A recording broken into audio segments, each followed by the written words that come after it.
भगवान शिव की विशेष आरती। महाकालेश्वर ज्योतिर्लिंग की ब्रह्म मुहूर्त में पूजा की जाती है। इस दौरान भगवान शिव को भस्म का श्रृंगार किया जाता है। भगवान शिव की भस्म आरती पूरी दुनिया में प्रसिद्ध है। मान्यता है कि भस्म आरती देखे बिना महाकालेश्वर के दर्शन अधूरे रहते हैं। महिलाओं के लिए भस्म आरती देखना वर्जित माना जाता है। महाकाल मंदिर के सामने से कोई बारात नहीं निकलती, क्योंकि बाबा के सामने कोई घोड़े पर सवारी नहीं कर सकता। कई लोगों ने मंदिर पर हमला करने की सोची। वो दूसरे दिन फुटपाथ पर मरे पड़े मिले। बाबा की सुबह होने वाली भस्म आरती शमशान की चिता की राख से की जाती है। भस्म आरती की कहानी शिवलिंग की स्थापना से ही देखी जाती है। दरअसल प्राचीन काल में राजा चंद्रसेन शिव के बहुत बड़े उपासक माने जाते थे। एक दिन राजा के मुख से मंत्रों का जाप सुन एक किसान का बेटा भी उनके साथ पूजा करने गया, लेकिन सिपाहियों ने उसे दूर भेज दिया। वो जंगल के पास जाकर पूजा करने लगा और वहां उसे एहसास हुआ कि दुश्मन राजा उज्जैन पर आक्रमण करने जा रहे हैं, और उसने प्रार्थना के दौरान ही ये बात पुजारी को बता दी। यह खबर आग की तरह फैल गई और उस समय विरोधी राक्षस दूषण का साथ लेकर उज्जैन पर आक्रमण कर रहे थे। दूषण को भगवान ब्रह्मा का वरदान प्राप्त था कि वो दिखाई नहीं देगा। उस वक्त पूरी प्रजा ही भगवान शिव की आराधना में व्यस्त हो गई और अपने भक्तों की ऐसी पुकार सुनकर महाकाल प्रकट हुए।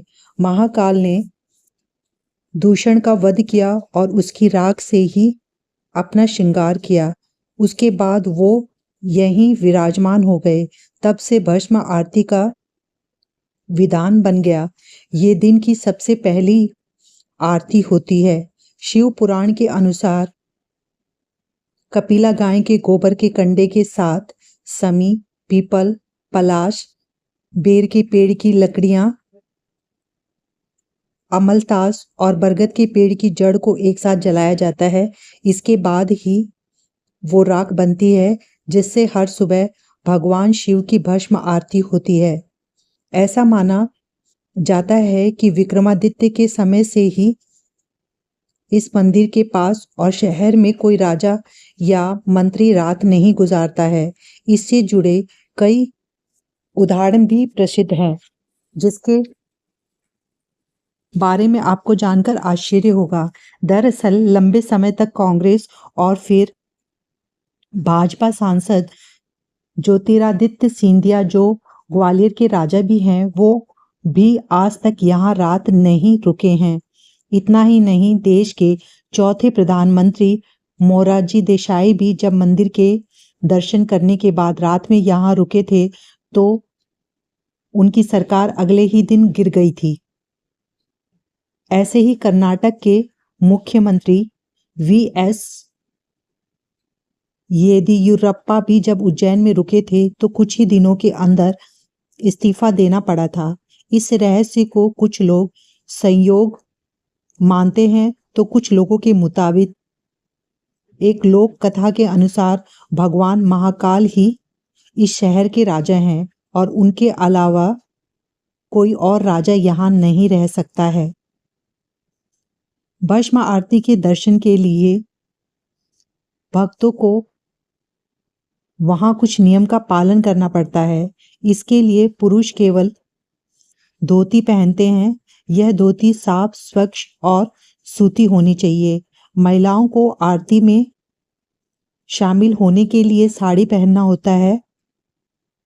वहीं जिस समय शिवलिंग पर भस्म चढ़ाया जाता है, उस समय महिलाओं को घूंघट करने के लिए कहा जाता है।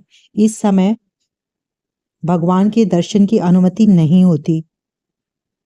महाकाल दक्षिण की ओर मुख वाला एकमात्र ज्योतिर्लिंग है, जबकि अन्य सभी ज्योतिर्लिंगों का मुख पूर्व की तरफ है। ऐसा इसलिए है क्योंकि मृत्यु की दिशा दक्षिण मानी जाती है। अकाल मृत्यु से बचने के लिए लोग महाकालेश्वर की पूजा करते हैं।